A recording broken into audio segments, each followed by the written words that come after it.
नमस्कार मित्रांनो, स्वागत आहे तुमचं आयटीआय सरी आपल्या युट्यूब चॅनलवर. मित्रांनो, आजच्या व्हिडिओमध्ये आपण पाहणार आहोत आयटीआय प्रवेश प्रक्रियेचं. ज्यावेळेस तुम्ही रजिस्ट्रेशन करता, रजिस्ट्रेशन केल्याच्या नंतर ऑप्शन फॉर्म भरत असताना मॅक्झिमम विद्यार्थ्यांना प्रॉब्लेम येते की पासवर्ड मॅच करत नाही. मग आजच्या व्हिडिओमध्ये डिटेलमध्ये जाणून घेऊया आपला पासवर्ड तुम्ही कशा पद्धतीनं रिकव्हर करू शकता. तेही तुमच्या मोबाईलनं तुम्ही एका मिनिटामध्ये तुमचा पासवर्ड तुमच्या मोबाईलमध्ये SMS द्वारे मिळवू शकता. तर आजच्या व्हिडिओमध्ये जाणून घेऊया डिटेल्समध्ये कशी प्रोसेस आहे तुमचा पासवर्ड रिकव्हर करण्याची.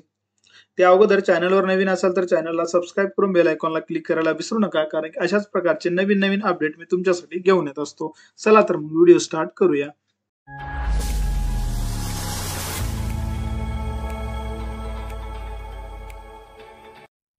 मित्रांनो, तुमचा हा जो पासवर्ड आहे तुम्हाला आयटीआय प्रवेश प्रक्रिया पूर्ण अवजस्तोवर सांभाळून ठेवायचा आहे. आता रजिस्ट्रेशन करत असताना नेट कॅफेवाला रजिस्ट्रेशन करतो किंवा तुम्ही स्वतः करता, काय पासवर्ड टाकलेले काय फिल केलेले हे आपण आता विसरून झालेले.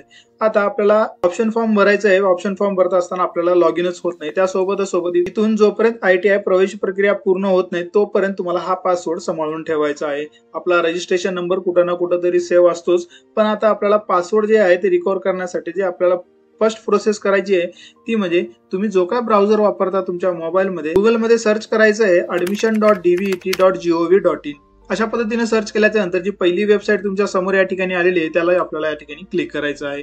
आता या ऑफिशियल पोर्टलची डायरेक्ट लिंक आपल्या डिस्क्रिप्शन मध्ये मिळून जाईल. त्यासोबत या आयटीआय ऍडमिशन 2025 संदर्भात जे महत्वाचे व्हिडिओ आपण बनवलेले आहे त्या सर्वांची प्लेलिस्ट बनवून आपण त्याची लिंक डिस्क्रिप्शन मध्ये दिलेली आहे. तुम्ही डायरेक्टली ते संपूर्ण महत्वाचे व्हिडिओज ते पाहू शकता. आता आपल्याला करायचं आहे पासवर्ड रिकव्हर. त्यासाठी आपल्याला या ठिकाणी जे कॅन्डिडेट लॉग इन दिसते ते या ठिकाणी तुम्हाला क्लिक करायचं आहे. आता या ठिकाणी तुम्हाला दोन ऑप्शन दिसणार आहेत. त्यापैकी तुम्हाला रजिस्टर कॅन्डिडेट लॉग इनला क्लिक करायचं, कारण की आपलं ऑलरेडी रजिस्टर या पोर्टलवर झालेलं आहे. जसंही तुम्ही रजिस्टर्ड कॅन्डिडेट लॉग इनला क्लिक करता काही अशा प्रकारचा इंटरफेस तुमच्या समोर येणार आहे. आता या ठिकाणी सर्वात प्रथम जे आहे आपल्याला मागणार आहे एंटर रजिस्ट्रेशन नंबर, त्यानंतर मागणार आहे आपल्याला पासवर्ड आणि त्यानंतर लागणार आहे आपल्याला या ठिकाणी जो काय कॅप्चा तुमच्या समोर फिल होतोय ते कॅप्चा.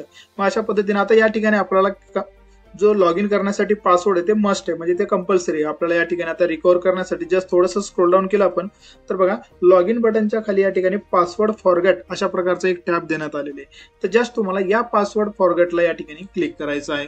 जसे तुम्ही पासवर्ड फॉरगेटला क्लिक करता काही अशा प्रकारचा इंटरफेस तुमच्या समोर येणार आहे. तर या ठिकाणी आपल्याला सर्वात पहिली जी गोष्ट लागणार आहे ते म्हणजे आपला या ठिकाणी रजिस्ट्रेशन नंबर. त्यानंतर आपल्याला फिल करून घ्यायचं आहे डेट ऑफ बर्थ आणि या ठिकाणी जे तिसरा ऑप्शन दिसते तुम्हाला या ठिकाणी की आपला कुठल्या नंबरवर तुम्हाला पासवर्ड हवे आहे. जसं रजिस्टर्ड प्रायमरी मोबाईल नंबर असेल तर तुम्ही या ठिकाणी पहिल्या नंबरला क्लिक करायचं आणि जर तुम्ही फॉर्म भरत असताना जर 2 नंबर दिला असेल तर या दोन्ही नंबरपैकी तुम्ही पासवर्ड रिकव्हर करू शकता. तर जस्ट या ठिकाणी आता सिलेक्ट करत असताना तुम्हाला रजिस्टर्ड प्रायमरी मोबाईल या ठिकाणी सिलेक्ट करून रजिस्ट्रेशन नंबर फिल करून घ्यायचा आहे. सबमिट बटनला क्लिक केल्याच्या नंतर तुमचा जो काय पासवर्ड आहे ते कुठल्या नंबरला या ठिकाणी सेंड करण्यात आलेला आहे याचा संपूर्ण या ठिकाणी नंबर सुद्धा दाखवण्यात येणार आहे. तर मित्रांनो, अशा पद्धतीने तुम्ही तुमचा विसरलेला पासवर्ड एका मिनिटाच्या आत तुम्ही तुमच्या मोबाईलवर परत मिळवू शकता. या व्यतिरिक्त तुम्हाला काही अडचण येत असेल तर मला कमेंटद्वारे कळू शकता. तर भेटूया नेक्स्ट व्हिडिओमध्ये नवीन अपडेट सोबत. तोपर्यंत नमस्कार.